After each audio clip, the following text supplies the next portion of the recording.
সবাইকে ধন্যবাদ। নতুন বছরের শুভেচ্ছা। আমরা ইতিমধ্যে প্রস্তুতি স্তরে আছি এবং গোটা ব্লক জুড়েই আমাদের প্রচার হচ্ছে। আপনারা সবাই জেনেও গেছেন যে আগামী কাল বাদ পরশু 6ই জানুয়ারি ঠিক দুপুর 2টোয় আমরা আমাদের দাসপুর 2 নম্বর ব্লকে অভিযান করব এবং তার মধ্য দিয়ে ভিডিওর নিকট আমরা আমাদের এই ব্লক এলাকায় স্থানীয় এই ব্লকের জনগণের স্বার্থে যে উন্নয়নের বিষয়গুলি আছে সেই সংক্রান্ত বৃহত্তর সহ ছোটোখাটো দাবি, যা স্থানীয় দাবি আমরা যেমন তুলে ধরব, তেমনি আমাদের এই ব্লক এলাকায় এই সময়ে সরকারি কিছু প্রকল্প, পঞ্চায়েত পরিচালনার যে সমস্ত কাজগুলো চলছে আছে, তা নিয়ে নানান রকম দলবাজি, দুর্নীতি এবং বেনিয়ম অনিয়ম আমাদের নজরে এসেছে।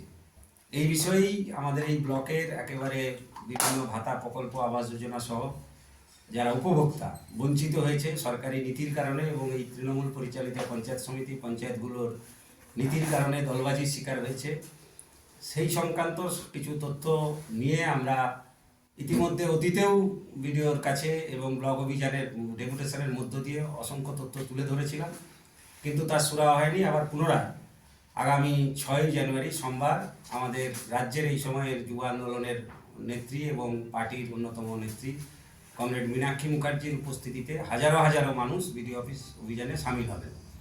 আমাদের মূল যে বিষয়গুলো আছে, যে আপনারা সবাই জেনেছেন যে এই সময়কালে বাংলা আবাস যোজনা তা রাজ্য সরকারের থেকে দেওয়ার ব্যবস্থা হয়েছে, অসংখ্য মানুষ পেয়েওছেন। কিন্তু আমরা দেখেছি যে এই আবাস যোজনা, যা প্রধানমন্ত্রী আবাস যোজনা ছিল, তৃণমূল কংগ্রেসের সীমাহীন দুর্নীতির কারণে আমাদের এই ব্লকের যে সংখ্যক মানুষ পাওয়ার কথা তা থেকে বঞ্চিত হয়েছে। ইতিমধ্যে আমরা গোটা রাজ্যে যা পত্রপত্রিকার মিডিয়ার মধ্য দিয়ে সার্ভে শেষ হয়ে যাওয়ার পর তথ্য পেয়েছি যে 40 লক্ষ মানুষকে উনি দেবেন বলেছিলেন। পরে সেখান থেকে দেখলাম যে প্রায় 28 লক্ষ মানুষকে বাদ দিয়ে দেওয়া হয়েছে, মাত্র 12 লক্ষ মানুষকে দেওয়া হচ্ছে। আমাদের ব্লকেও অনুরূপ আমরা প্রায় 7 থেকে 8 হাজার মানুষকে আমরা ডিটেলটা বলে দিতে পারবো যে দেওয়ার যা ব্যবস্থা, যা আমরা জানতাম 20-21 সালের যে সার্ভে হয়েছিল সেখানে যে নথিভুক্ত ছিল, তার বাইরেও অসংখ্য মানুষ আছেন যাদের কোনো তালিকাতেই নাম নেই। আমরা এইবারে সার্ভের পর দেখলাম মাত্র 16-17 জন পাচ্ছে, এবং সেই তালিকা করতে গিয়েও 3-4টে ক্যাটাগরিতে তারা যা করেছে তাতে অসংখ্য মানুষ বঞ্চিত হয়েছে।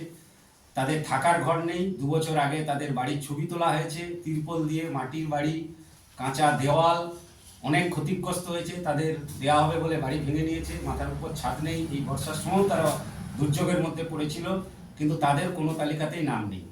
এই বিষয় যেমন আছে, আমরা সেই একই সঙ্গে আমাদের এই এলাকায় অনুরূপভাবেই গোটা পশ্চিমবাংলার সাথেই আমাদের এই এলাকাতেও 100 দিনের কাজ, যা বামপন্থীদের সিপিআইএমের দীর্ঘ লড়াইয়ের মধ্য দিয়ে ইউপিএ 1 গভর্নমেন্ট যখন ছিল তখন এই দাবি জনগণের স্বার্থে কাজের অধিকারের গ্যারান্টি আইন হিসেবে, যা বামপন্থীরা সেদিন লড়াই করার মধ্য দিয়ে মানুষের স্বার্থে, গ্রামীণ শ্রমজীবী মানুষের জন্য কাজের অধিকারকে আইনি অধিকারে লড়াইয়ের মধ্য দিয়ে সেদিন আইনসভা থেকে ছিনিয়ে এনেছিল, তা আজকে ভুলুণ্ঠিত।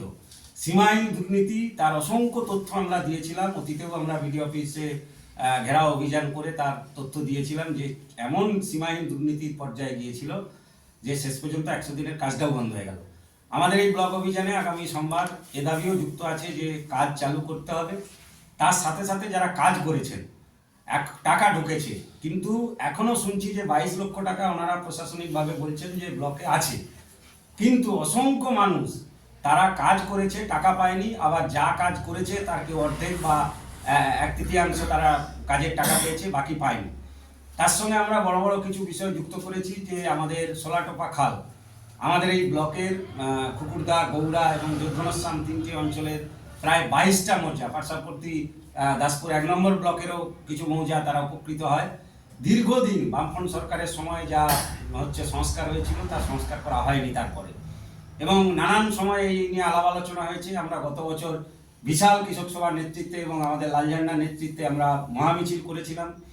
আমরা ইরিগেশন সহ ব্লক প্রশাসনের কাছে একাধিকবার এই বিষয়ে দাবি জানিয়েছি, গণস্বাক্ষর, ডেপুটেশন, মিছিল, মিটিং, আন্দোলন করেছি, কিন্তু দেখলাম কোনো সুরা হয়নি। পরবর্তী ক্ষেত্রে আমরা দেখলাম যে সেচ দপ্তরের উদ্যোগে মাত্র 80,000 টাকা খরচা করা হলেও সে টাকা কম নয়, তাও সে টাকাটা কার্যত হরিলুট হলো, হজ সরানোর নামে কার্যত কিছুই হয়নি। 22টা মৌজার মানুষ যেমন ক্ষতিগ্রস্ত হলেন, এখন যে কেউ গেলে দেখতে পাবেন যে পৌষ মাস অর্ধেক হয়ে গেল, এবছর চাষিরা মারাত্মকভাবে ক্ষতিগ্রস্ত। তারা ধান কাটতে পারেনি, হাঁটু জল, এবং মাঠেই ধান প্রায় নষ্ট হয়ে গেছে। আমরা দাবি তুলেছি যে সেচ দপ্তরের উদ্যোগে এই সোলাটোপা খাল, যা 22টা মৌজার মানুষ কৃষকের স্বার্থযুক্ত আছে, এ দীর্ঘদিন যা সংস্কার হয়নি সেই সংস্কার করতে হবে। সেখান থেকে অসংখ্য মানুষ আসবেন আমাদের 6 তারিখে ব্লক অভিযানে। আমরা এই দাবি রেখেছি। আমরা দাবি রেখেছি যে আমাদের মহিষঘাটা ব্রিজ কী হবে? 4 থেকে 5 বছর হয়ে গেল অবৈজ্ঞানিকভাবে পলসপায়ের খাল কাটা, 74-75 কোটি টাকা, যা অর্ধেক টাকায় ওই খাল সংস্কার করা যেত বৈজ্ঞানিকভাবেই, কিন্তু অবৈজ্ঞানিকভাবে এই খাল খননের মধ্য দিয়ে যেমন রায়ত জায়গা গেল, ফসল নষ্ট হয়েছে, কিন্তু গোটা ওই এলাকার অর্থনীতিটাকেই ধ্বংস করে দেওয়া হয়েছে। এই একটা গুরুত্বপূর্ণ আমাদের ব্লকের 7-8টা গ্রাম পঞ্চায়েতের কোলাঘাট ভায়া কলকাতা যাওয়া সরাসরি যে সংযোগস্থলের খেপুর এবং দুধগমরা অঞ্চলের সংযোগস্থল মোহনকালী ব্রিজ, রূপনারায়ণের মুখে, সেই ব্রিজ আজও পর্যন্ত হয়নি। কয়েক লক্ষ টাকার বাঁশের বেড়া করে মাচা করে তা আত্মসাৎ করে নেওয়া হলো। তারপরে 34 লক্ষ টাকা দিয়ে কাঠের ব্রিজ করা হলো। আমরা এই নিয়ে বিরাট 1 মে 2022 সাল এই মীনাক্ষী মুখার্জির উপস্থিতিতেই সেদিন আমরা এই স্থানীয় দাবিতেই বিরাট লড়াই সেদিন করেছিলাম, সমাবেশ করেছিলাম। আমরা দেখলাম যে সেই 34 লক্ষ টাকার কাঠের সেতু 1 মাস 34 দিন যেতে না যেতেই আবার পুনরায় ভেঙে চলে গেল।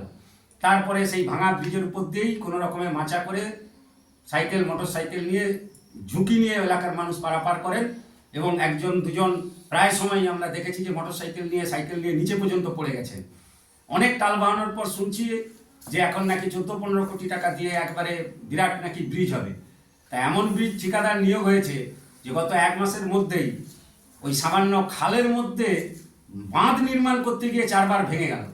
তা ভিডিওকে গত 3 দিন আগে যখন জিজ্ঞেস করতে গেলাম যে কী ব্যাপার, যে এই টাকাটা কার, কন্ট্রাক্টরের ঠিকা যা নিয়োগ হয়েছে, তিনি যা টেন্ডার পেয়েছেন তার মধ্যেই কি এটা? তো উনি বললেন না, যে ব্রিজটা ভাঙা হবে তার উপর দিয়েই যে নতুন ব্রিজ হবে, সেই জন্য পুরনো ব্রিজটাকে ভাঙা, যে ব্রিজটা একটা চিপসেরও ক্ষতি হয়নি, পুরোটাই অক্ষত আছে। আমরা যা বিকল্প প্রস্তাব দিয়েছিলাম যে গার্ডওয়ালটাকে তুলে দিয়ে ওইটা যদি রাস্তার সঙ্গে সংযোগ করে দেওয়া যেত। অনেক রিটায়ার করেছেন এই দপ্তরের সঙ্গে কাজে অভিজ্ঞতা সম্পন্ন মানুষজন। আমরা যাদবপুরের প্রফেসরদের সঙ্গে কথা বলেছিলাম, তারা বলেছেন যে এটা অন্তত 50-60 লাখ টাকা, 1 কোটি টাকার বড় জোর বেশি খরচ করলে আর তাও লাগবে না, তাহলে এটাই আবার 20-25 বছর স্বাভাবিক যা পুরনো অবস্থায় ছিল তাকে ফিরিয়ে দেওয়া যেত। কিন্তু ওনারা এই কাজটা করতে গিয়ে এখন আমরা দেখতে পাচ্ছি যে কবে হবে তার ঠিক নেই। একটা বাঁধ নির্মাণ করতে গিয়ে 4 বার ভেঙে পড়ল, কেমন ঠিকাদার নিয়োগ হয়েছে আমাদের জানা নেই। আমরা তাই আশঙ্কায় আছি, উদ্বেগে আছি যে পলসপাই, দুর্বাচটি, চন্দ্রেশ্বর খালে যেমন প্রায় 250 কোটি টাকা অবৈজ্ঞানিকভাবে কাটার মধ্য দিয়ে এবং মাটি বিক্রির মধ্য দিয়ে প্রশাসনিক, সেচ দপ্তর এবং তৃণমূলের এই এলাকার ব্লক এলাকার নেতৃত্বদের যোগশাসনের মধ্য দিয়ে কোটি কোটি টাকা জনগণের লুট হলো, অনুরূপ হবে না তো? সেই লক্ষ্যেই কি পুরনো ব্রিজকে যা মেরামত করে বা যাকে অনেক কম খরচায় এটাকে পারাপার করা যেত আরও দ্রুত, তা করা গেল না। আবার এখন যেটা শুনছি যে ওই পুরনো ব্রিজ ভাঙা, এবং তার সাথে ওই যে খাল বাঁধ হচ্ছে, যেটা বাঁধ করে সাইড দিয়ে রাস্তা বিকল্প তৈরি করা হবে, যেহেতু 3-4 বছর লাগবে বলে বলছেন ব্রিজ তৈরি, সে টাকাটা নাকি পঞ্চায়েত সমিতি, পঞ্চায়েতের বা অন্য কোনো ফান্ড থেকে খরচ হবে।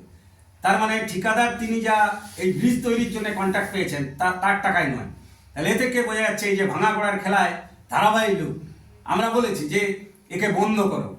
আবার আমরা এখন দেখলাম যে অনেক মেশিন এসেছে পলসপাই খালে, সেখানে সরকারিভাবে রেভিনিউ নিয়ে সরকারি ঘরে টাকা আসছে ঠিকই, কিন্তু সরকারিভাবে ঠিকাদারকে দিয়ে, ইটভাটার মালিককে দিয়ে মাটি বিক্রি করা হচ্ছে। দুর্বাচটি সোলাটোপা খালে ওই ধরনের উদ্যোগ নেওয়া হয়েছিল। আমাদের কৃষক সভার এবং আমাদের পার্টির নেতৃত্বরা কয়েকশো মানুষের জমায়েত করে তা বন্ধ করে দিয়েছে। আমাদের দাবি যে পলসপাই খালে এই যে কাজটি করা হচ্ছে, আসলে কার্যত এটা আরেকটি লুটের উদাহরণ হিসেবে বলা যেতে পারে। যে ঠিকাদার কত কাটবে, যা টাকা হয়েছে তার বাইরে কি হবে, এই যে বালি, খাদান ইত্যাদি গোটা রাজ্যে আমরা যা জানি তার নির্দিষ্ট লিস্ট দেওয়া থাকে, তার বাইরেও অসংখ্য তৃণমূল নেতা এবং এইসব ঠিকাদার প্রশাসনিক লোকেদের আঁতাতের মধ্য দিয়ে টাকা পয়সা সারিভাগ থাকে, তার মধ্য দিয়ে লুট হয়। কিন্তু স্থানীয় মানুষ কি বলছেন, সোলাটোপা খালের মানুষ যে কারণে ওটাকে আটকে দিয়েছে, করতে দেয়নি, আমরা ওই এলাকার পলাশপাই এলাকার সহ আমাদের পার্টির পক্ষ থেকে দাবি যে ওই মাটি দুর্বাচটি খালের ধারে নদী বাঁধ, দুদিকে পলাশপাইয়ের নদী বাঁধ প্রায় 15 থেকে 20 জায়গায় ধস নেমে গেছে। তথ্য দিয়ে আপনাদের বলে দিতে পারি আমরা, মানুষ যার উপযুক্ত নয় ওই খাল কাটার পরে একটা সাইকেল মোটর সাইকেল পেরোতে পারে না। প্রতি বর্ষা বন্যার সময় উদ্বেগ আশঙ্কায় নদী পাড়ের মানুষ বসবাস করেন।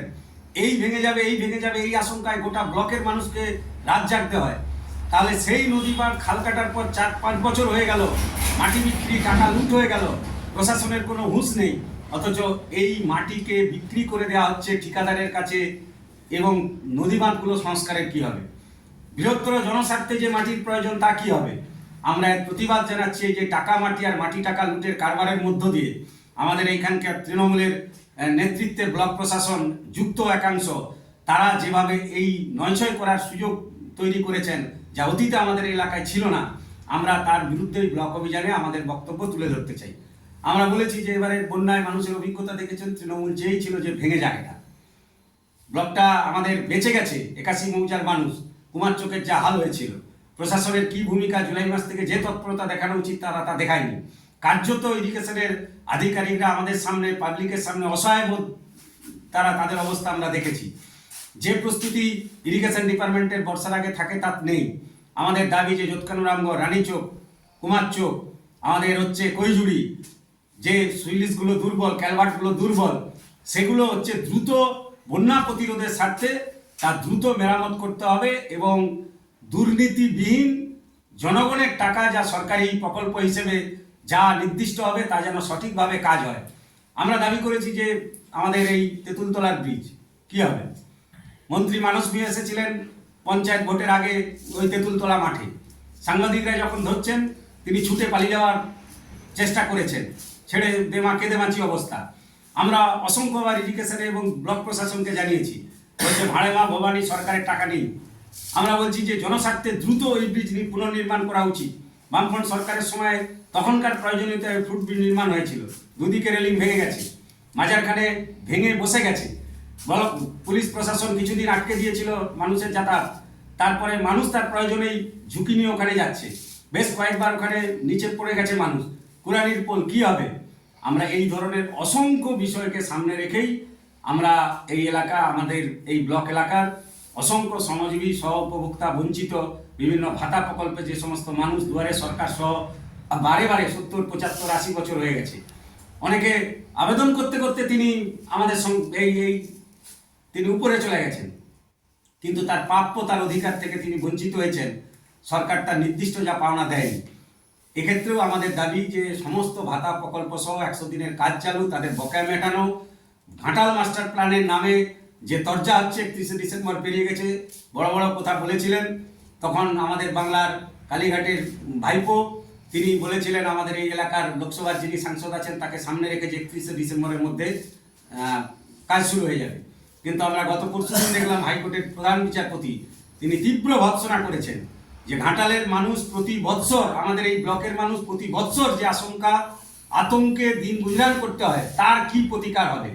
সেখানে প্রতিকারের জায়গায়, এই প্রতিরোধের জায়গায় তা না করে তিনি প্রতিকার কি করেছেন, কটা লুঙ্গি আর গামছা দিয়েছেন, তার তথ্য হাইকোর্টে পেশ করেছে।